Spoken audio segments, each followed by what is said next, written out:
So hello and welcome to the 12 noon show. I am Vaibhav Tripathi, your host for this show, and joining me is obviously Shwan Chakravarti, Shamik Chakravarti, and Bharat Ramraj. And obviously today is a very important day because it's a 4 T20I that will be played between India and England in Bristol, and important game for India just because the series has already done. They cannot win this series, but they can still level this series if they manage to secure the win in Bristol. That will be the focal point for India for today. It's an important game because if they lose today, then obviously the series is done and dusted. Then it will mark the second consecutive series that India have lost after becoming world champions just few months ago. So it's a very important game again in Bristol. Rohit and Amit are there. They will be giving you all the updates related to the game in the build up to the game, and we will be discussing that how the big question that we are asking is on this show is, can India end their losing streak? They are yet to win a single game on this particular UK tour. Lost two games in Ireland and then in Manchester, Durham. So there is a lot of pressure on the Indian team. Outside pressure, a lot of things are not going. A lot of talks about selectors and team management not being on the same page. So there is a thing going inside the team as well, and you can see that when things are not going your way, and there is a lots of outside pressure, lots of outside noises, then and there is a disagreement within the team that has a very negative impact. You see the last match, 76 all out, biggest ever loss in T20I cricket for India. So things are clearly not going in India's way. What they can do better is what we will discuss in those show. I'll start with Shamikda. Shamikda, what do you think? What after suffering that 125 run loss, what India needs to do better? Is it just about the team selection, or somebody should raise his hand up and say it should be Shreyas Iyer because he's the captain? What should be done better to win in Bristol? However, to start with, I'm not reading too much to that 76 all out because once in a while, this Indian team, and not only this Indian team, India have been prone to such batting implosions. If you go back to 2026 World Cup, also T20 World Cup, India were bundled out for 77 in Nagpur, in New Zealand, went on to play the semi-final. Even the last World Cup against South Africa in Ahmedabad, it was not like 76 all out, but their batting completely imploded. They went on to win the tournament. Actually, what happened at Trent Bridge was a collective off day. Certain questions, certain calls would I couldn't fathom certain calls like Harshit Rana coming ahead of Shivam Dubey or Akshar Patel coming ahead of Tilak Verma. These are the calls, but at the end of the day I still think, yes, I know India have lost four of the last five T20Is, and one the other game being a washout, but I still don't think it's time to press the panic button or to judge Shreyas Iyer's captaincy. A new captain needs time to implement his ideas. This is his bedding in period. That is the thing. And also, it feels like this Indian team, the batting unit especially, they are still in the IPL mode where they were getting belters and they are playing. So they are struggling to put out a plan B. They are basically a bit one dimensional. We'll ask this question that given that whether this team in overseas conditions, because if you look at the last 2 years, India played the majority of the matches in Asia. The majority of the games they played in Asia in familiar conditions. But when the next World Cup is also in Australia and New Zealand, so whether India need a Virat Kohli style anchor going ahead. Obviously, we're not talking about bringing Virat Kohli back to the T20I setup, and he himself will not come. Here, that is water under the bridge. Who could be that player? That is for the selectors to decide. This is not our job. It could be Shubman Gill, it could be Rajat Patidar, it could be Devdutt Padikkal, whoever he is. But the fact is that at the end of the day, India can afford to lose this game. 2 years down the line, the World Cup is happening, and these are the games do when you do these permutations and combinations, trying to hit upon a perfect combination. And also from that World Cup, the team has changed. This team doesn't have Bumrah, Hardik Pandya. We have a new opening pair. All said and done, this is the thing. And finally, I think what I have been hearing from my sources, they are mulling on a change. They are mulling on. It hasn't been finalized as yet. They are mulling on bringing Sanju Samson back to the fold. at number 3. Let's see if it happens, because in that case, maybe, just maybe, they might, Sanju Samson might replace Tilak Verma. But once again, it hasn't been finalized yet. Dropping, if they drop Tilak Varma now after appointing him the vice captain, then again the questions It will has be happened raised. many times. It has Yeah, it happened has many happened. times in See, the past. In Indian Ajinkya cricket, it has Rahane, happened. Ajinkya Rahane had a higher stature as a vice captain compared to Tilak Verma, not higher stature, but he was dropped in South Africa. So Yeah, it has exactly. happened many That times. it has happened in the past, and it has happened more oftenly in Indian cricket only. That a lot of vice captain in recent past has been changed. Shubman Gill, Akshar Patel was also the vice captain. He was made the vice captain, and now you see Tilak Verma. And we have discussed this a lot of times that do we really need, do any Indian team or any team for that matter needs a vice captain? If your captain is not there, senior players will obviously take over. But do we need a vice captain? Again, that's a debate for another day. But Shwanda Shamikda called that defeat in Nottingham one off. But if you look at the pattern, Gautam Gambhir, whether it's Gautam Gambhir, Sitanshu Kotak, whoever is coming after the losses to attend the presser, they have been saying. Morne Morkel also said this point after the Allen series that we are struggling to and adapt to the conditions, read the conditions. So if that is the case, why you should means why there is no planning, no proper planning of arriving early? Obviously, in England series for this particular series, there is a short turnaround time. Like yesterday, they arrived. They had no practice sessions in Bristol, and today they will be playing. So with this short turnaround time, do you think that adapt like Gautam Gambhir, Morne Morkel, everybody saying lack of adaptability from the players. Do you think it's just down to the players or the senior members who are there in the board should think on these lines that after the IPL coming to UK, you are not getting enough time. Even in Ireland, they didn't get enough time. So it is right to say that they didn't adapted well to the conditions, but is it also not fair to the players that they were not given enough time in those conditions to adapt?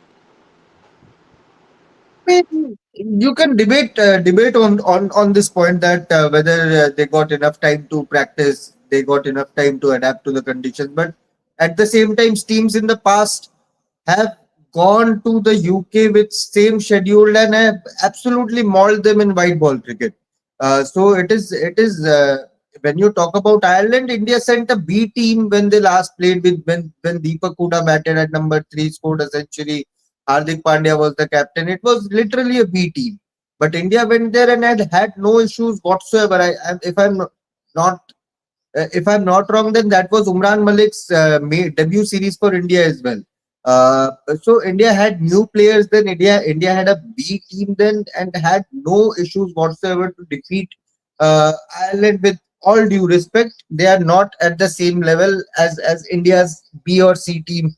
Even that. I mean, you can go on and give excuses, but it's not a 5 match test series where you will need a month's preparation time to go there and defeat the teams. Right now, with current international cricket's schedule and calendar, every team is going through the same calendar and same schedule. So if England travels to Bangladesh, for example, in future for a white ball series, not test series, then they will also get the same amount of time, same number of days to practice, to train, to adapt to the conditions. So for India, if they come out and say, we have a new player, we have a player who is so if they go on to lose against Zimbabwe, what will they say? That we did not have our head coach with our team. We had an inexperienced bowling attack where Mayank Yadav is the most experienced bowler in the attack. So all these are excuses. You can't lose matches, and they have been badly exposed tactically. They have badly exposed. They have been badly exposed technically. So it's nothing to do with adaptability, but to ensure that you play high risk, high reward game template with some brains there. You just can't go out and wildly swing. And mind you, today's match, I think it is a very important match as to how things can go as regards to how the team is run. Uh, and if India loses, then there will be some calls, there will be some talks between the team management and the board if they want to lose this particular game, because in this particular series there have been some sort of interference in choosing playing 11, in making certain number of players play or not play in the playing 11. So if the team loses, then for head coach, he has a simple uh, if you can say excuse or say answer, that adaptability is one thing, but if you keep on interfering with my tactics, with my call, then these things will happen. So if India loses today, then I'm pretty sure there will be some calls made, some messaging, there will be some sort of messaging as to how and the way this Indian team will be run in future, especially the T20 and white ball setup. Bharat, where do you stand on this? Shubhan mentioned that obviously you can, as a professional team who plays cricket, who has played enough cricket in all the conditions. In England, you have played a lot. Most of these players have played, obviously, whether it's with India A, under 19, they have played. A certain Vaibhav Suryavanshi has also travelled to England before. So but every time there is a loss, everybody is talking about the adaptability. We are only getting one practice session, whether it's Nottingham, Manchester, Durham. Even in Belfast, they didn't get a lot of practice session because in 3 days the two-match test series, T20I series was over. So where do you stand on this? Will you put it down to the players unable to adapt to the conditions, or you will say from a player's perspective that yes, you have to give enough time to the players, especially when you are changing conditions, like you're traveling from India to the west, so it is difficult for the players, especially after a growing IPL season.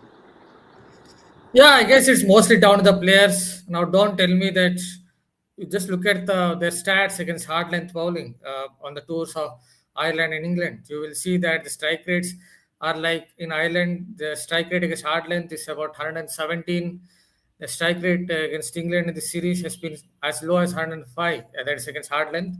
So that itself tells there is a problem, a skill problem. Maybe it is because a lot of these players play on those patta tracks in the world of IPL, short boundaries where you can just clear the front leg and smash it for sixes. I think that gives you more value than trying to play an authentic pull stroke somewhere in the world of IPL. Even if you notice, the second game, third game, Ishan Kishan was the only one who tried to play pull stroke, but even he was not convincing. Finally, got out to Joe Stone. So suddenly, when you are up against two tall fast bowlers, both bowling at 90 miles per hour on a track with a little more bounce, I think it suddenly came to the fore that Indian batters don't play the cut stroke. This lineup, I'm not saying the Indian batters in from 1932 didn't play cut or pull stroke, but this set of batters don't really play the pull stroke well, don't really play the cut stroke well. They basically clear the front leg and try to smash it over mid wickets, or they make room, manufacture room, and slash it over covers or square the wicket. That is what basically Abhishek Sharma does, and to his credit, he succeeds as well, but is kind of an anomaly in that sense. So when there's a little more bounce, when you are up against two tall fast bowlers, I think it just got exposed. Something similar happened in Ireland. Yes, they had a B team because of a lot of injuries, but again, the track offered a little bit of tennis ball bounce. There was a little bit of nip, and they were trying to play like what they did in the world of IPL. So that is finally it goes down to the players. Now, don't tell me that they have not learned how to play authentic or orthodox full stroke uh, during their coaching days, or they have not learned how to play cut stroke. It's just that they're trying to play this kind of shots that have come into the fore in the recent past in T20 cricket, slashing it over covers or square the wickets after making room or trying to slog it across the line. So that's one part. The second part, the good news, I think, is they're going to play in Bristol. If I'm not mistaken, they're going to play in Bristol this game. And Bristol is generally, you see, subcontinental like conditions for batting. There isn't much bounce. At Renbridge, there's a little more bounce. And also at Bristol, the boundaries are usually shorter from what I've seen, obviously, over a period of time in the last couple of years. The conditions might have changed slightly, but generally the conditions are like what you see in the subcontinent. So India might do well today, but still those, in my humble opinion at least, those question marks would remain when they get slightly trickier conditions where there's a little more bounce or there is a little more nip around.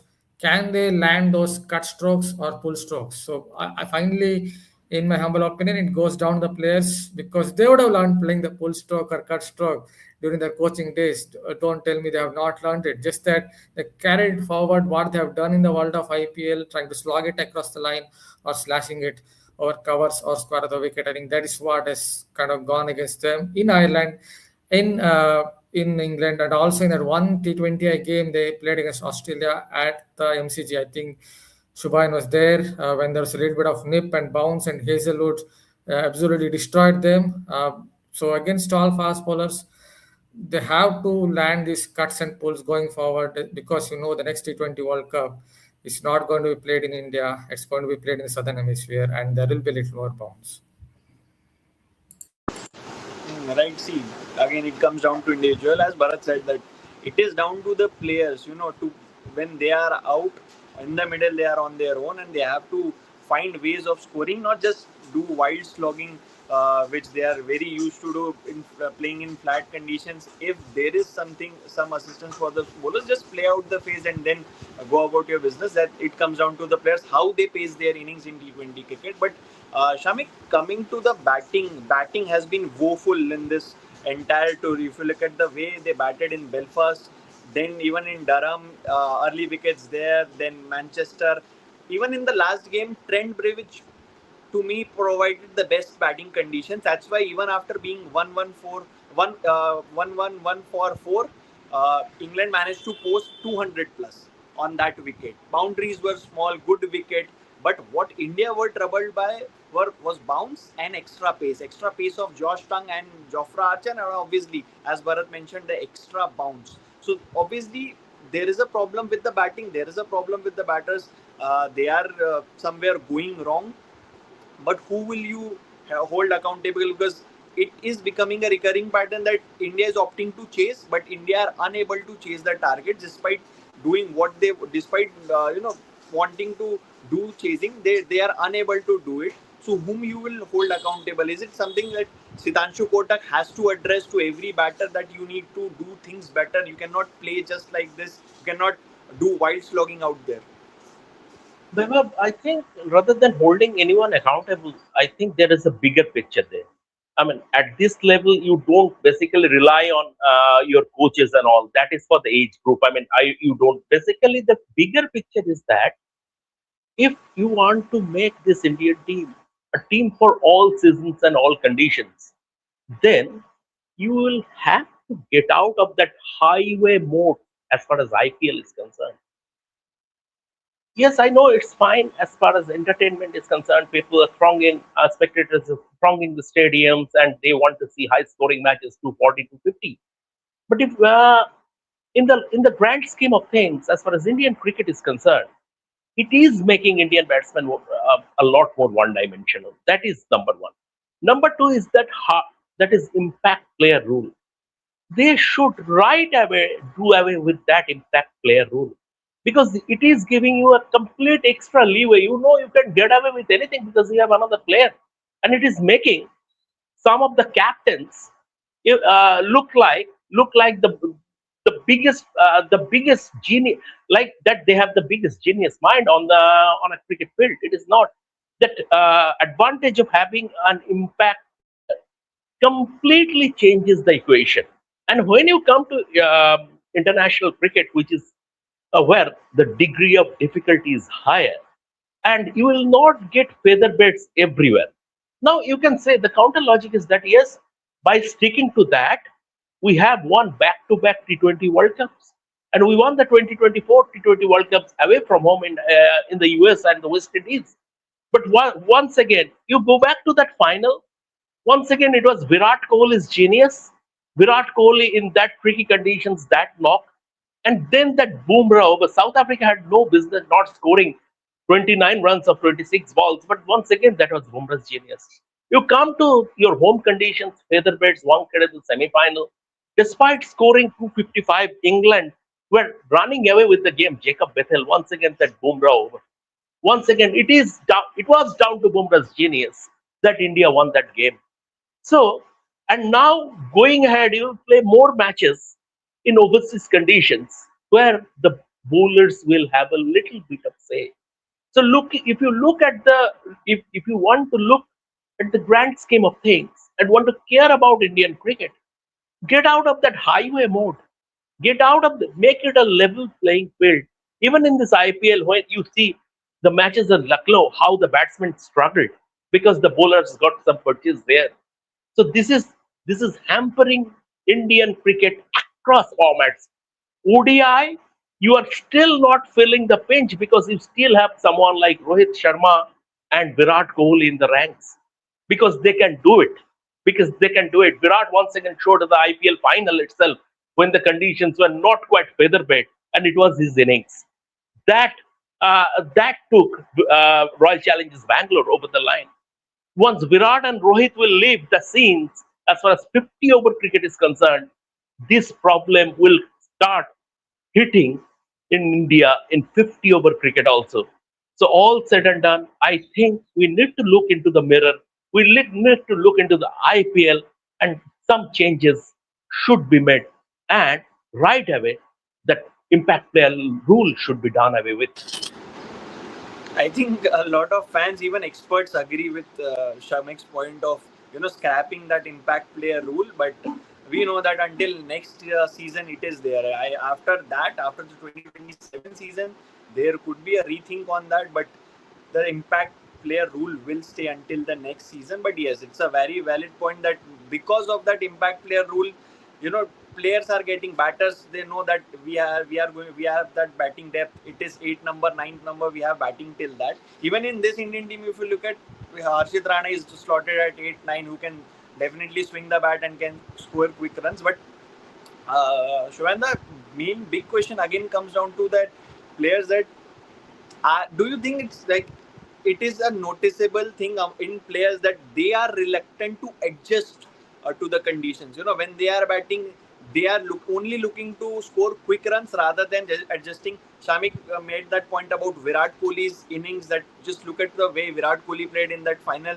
The conditions were not ideal. It was not entirely batting friendly. All the sloggers got out early.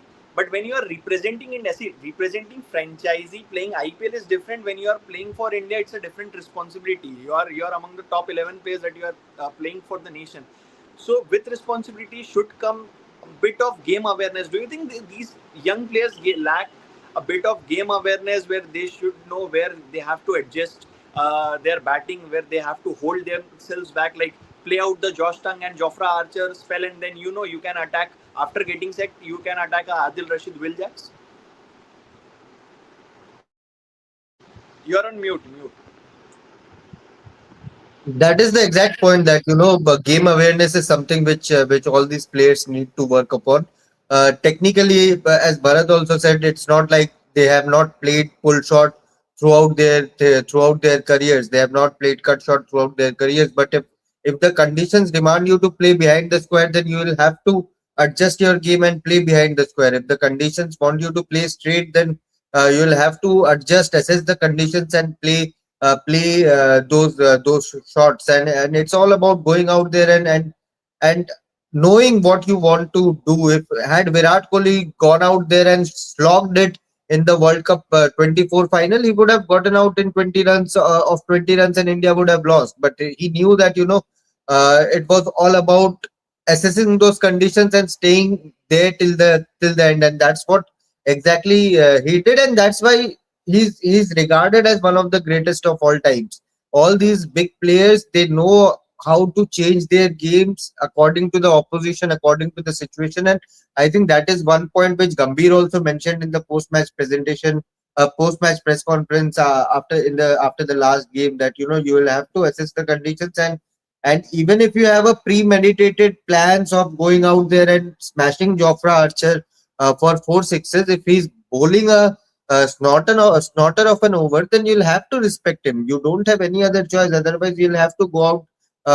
You'll have to lose your wicket. So, adjusting to the conditions, adjusting to what the pitch is asking from you, what the bowler is asking from you, what the match situation is at that moment, you'll have to analyze all those, and that is what they are paid for. That is why they are playing for India.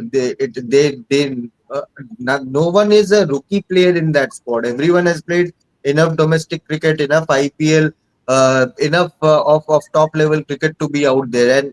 And see, the bilateral series, you can go out and lose. I don't have any problems in losing bilateral series, but it's the way that you are losing. It's the way you are surrendering. It's the way you are not trying to counter question what the English bowlers or batters are trying to ask you.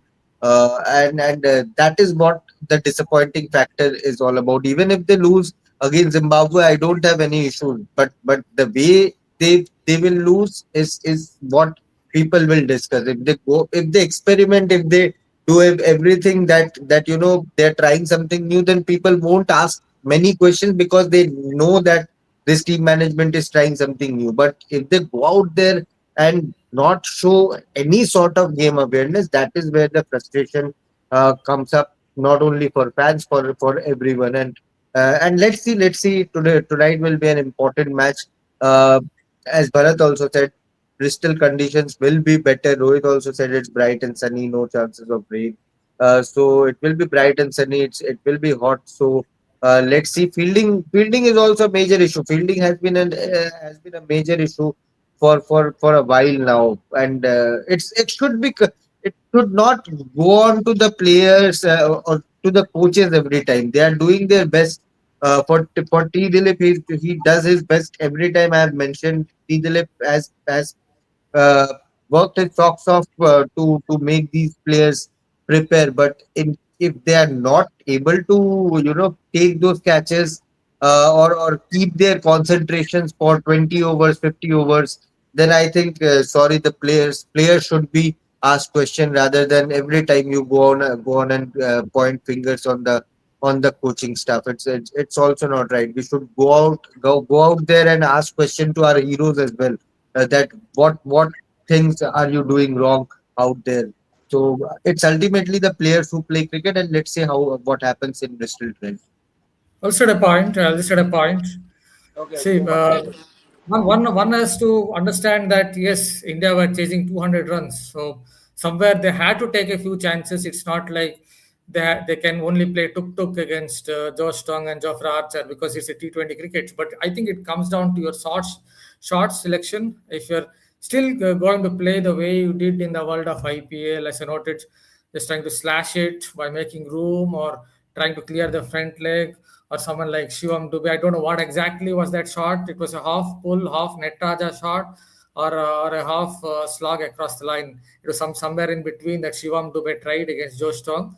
So these kinds of shots, if you play on a track with a little bit of bounce, and if against two tall fast bowlers, hit-the-deck fast bowlers, then obviously you will get bowled out for 70 or 80 runs. So I think it comes down to the kind of shots that you have to play in certain conditions after gauging the conditions. That is where I think there will be, you can see the difference between a great player and someone who is perhaps a good player or a good enough player, and that is where I think the Indian batters have to get adjusted to the conditions. I understand in Bristol, I think the conditions will be better. I can give you one small example: the Perth Test in England versus Australia. Yes, if you want to play an attacking approach, attacking intent, fine. But what were the kinds of shots that England tried on a track with bounce and movement? They were trying to drive on the up. If you're going to drive on the up in those conditions, then obviously you are going to give lollipops to the Australian bowlers in the sense that they will take a lot of wickets. That's what they basically did. They just pitched it up. They knew that these batters will keep driving on a track with bounce and nip, and they were bowled out for 160. So I think that is where it comes down to gauge the conditions and then pick the kind of shots that you want to play. As it's T20 cricket, you have to attack at some point. So I think that is where it comes down to. Vaibhav, Yeah. just taking a cue from what Shubhansh said and going beyond the technical nitty gritties, because they have the required technique. That's why they are playing for India. This is my personal. I just feel maybe, just maybe, hubris, hubris has crept into this Indian team. They have won T20 World Cup, back-to-back T20 World Champions, and they barely lost anything over the last 2 years. So there could be a feeling that we can get away with anything. This can happen. This can happen cutting across sporting discipline. I give you an example from football. Paul Pogba won the 2018 World Cup for France, and he was France's MVP. And when he came to Manchester United, he carried that hubris and was totally, completely, he was hauled up by Jose Mourinho. And it ended up in bitterness. So just maybe, hope I'm wrong, but just maybe this Indian team is giving me a feeling that just maybe the hubris might have crept in, that we can get away. We are the world champions. We are back-to-back world champions. We have done it, so we can get away with anything. And that's maybe this is one of the reasons why they are not respecting conditions. And when you stop doing that, cricket will bite you back. Definitely, see, at this level, doesn't matter if you're the defending champions, whoever you are, at this level, there is no room for complacency. You cannot get complacent as a team, you cannot get complacent as players as well. And in this team environment, especially the team management and selectors, there is no assurity of your position. Just look at a Sanju Samson, player of the tournament, now out of the team. And which brings me to the last question before we wrap up the show. Guys, any changes do you think that Indian team will make, because no practice session in Bristol, quick turnaround time, changes, no changes. If there are changes, why? Shamik, why don't you go first? There could be. I have already mentioned Sanju Samson. That is they're still mulling on bringing back Sanju Samson. That is an option. And I would like to see Suryan Shedgre coming into that lineup just to provide that balance. Maybe he can come in place of Akshat Patel. Basically, Akshat Patel is doing nothing, be it as a bowler, be it as a batsman. Off late, he has been doing nothing. He was he has been fielding well. That is one plus point. But given the conditions that as because this game is Bristol, maybe one seam bowling option and extra seam bowling option, and Shurian Shetge coming in, that might and these are the matches where you can have a look at your bench strength. You have brought in that guy because Hardik Pandya is not there and Nitish Kumar Reddy is not there. So these are your opportunities to have a look at him. So play him. So play him. It is just a bilateral series. It is not a win or bust game. So play him. Let's see what happens. But uh, wha- I mean, at least one or two changes I'm expecting as far as the fourth T20I is concerned. Shubhayan, Samson, Akshar coming in for Suryansh and Tilak. You agree with the changes? Possible. I would love to see a couple of changes in the 11. Tilak has gotten a long enough rope. Let's try something else. Sanju has played in the middle order in the past as well. Try and adjust. I think it is a possible. It can be done. It can be done even if you want to push Shreyas at five. That can also be done. Shreyas has batted at number five as well. So if you want to play Sanju at three, Ishan at four, that will give you a good right and left hand combination as well. Followed by again Shreyas, then Shivam Dubey, then Harshit Rana. It will give you a good left hand right hand combination balance as well. If Suryansh also plays, it's a good time to try and test him also because when Hardik and Nitish come back, I don't think Suryansh will get a look in. So it's a good time for Suryansh to also get a look in and play some matches for India. Bharat, realistically, can India drop Tilak Verma?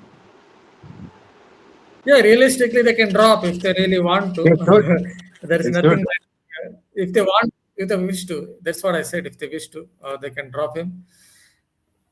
Suddenly I think I lost my internet. Anyway, yeah, I think they can drop if they really wish to. But you see, Tilak Verma has had his problems against Spain. I've already talked about his strike rate. Even against left arm spin, his strike rate in T20I is something like 147. That is on the lower side because that matchup should suit his style of batting. And also, I think he kind of struggles against Goodland Delries from especially the wrist spinners attack the stumps. That is where his problem is. So I think he has to go back to drawing board. That is in theory, and learn how to play spin, learn how to score a few more runs against spin. So they can bring in Sanju Samson. The only caveat added to it is Sanju Samson himself likes to bat somewhere in the top order, in the top three. I don't think he's that good somewhere coming down the order at number 5 or on those lines, number 4, number 5. So Just, that is just the to other just caveat to to look at. strengthen your point, Bharat, just to strengthen your point, Sanju Samson's average at 4 and 5 is below 25 in T20Is. Yes. And the second point I would like to add, that's the one change. But the second point I would like to add is I would want to see a little more from one of my premier fast bowlers. That is Harshit Rana on a track with bounce at Trent. He was bowling too defensively, tried lots of slower ones. Obviously, the conditions in Bristol could be quite different. But if there's a little bit of bounce, I would want to see a little more from one of my premier fast bowlers. Try to hit the deck harder and try to get a little more bounce. Let's check what the English fast bowlers did. They used those conditions, but Harshit Rana was trying slower ones, and that is something that we saw with Prasidh Krishna as well when he played that one T20I in Ireland. I don't know what made him try all those cutters, slow cutters that also coming in at 90 kilometers per hour on a track with tennis ball bounce and nip. So Harshit Rana did something similar in that Trent game. So there's a little more bounce. Then I would want a little more from my premier fast bowler. Let's see what happens in Bristol. Obviously, India have lost the series. India can at best can level the series, and for that also they have to win today. And let's see what happens. That's all for us from now. We will continue to build up towards the 4 T20I, which will be played in Bristol. Amit and Rohit are there. They will be providing you all the updates from the ground. And if there are any breakings, we will. You just have to, subscribe the channel, like the notification bell, and keep hitting the like button. And thanks guys for joining. Thank you everyone for watching, and let's see what happens in Bristol. Let us know what do you think about the playing 11 for today. If India are going to make changes, there are any changes. Thank you for joining.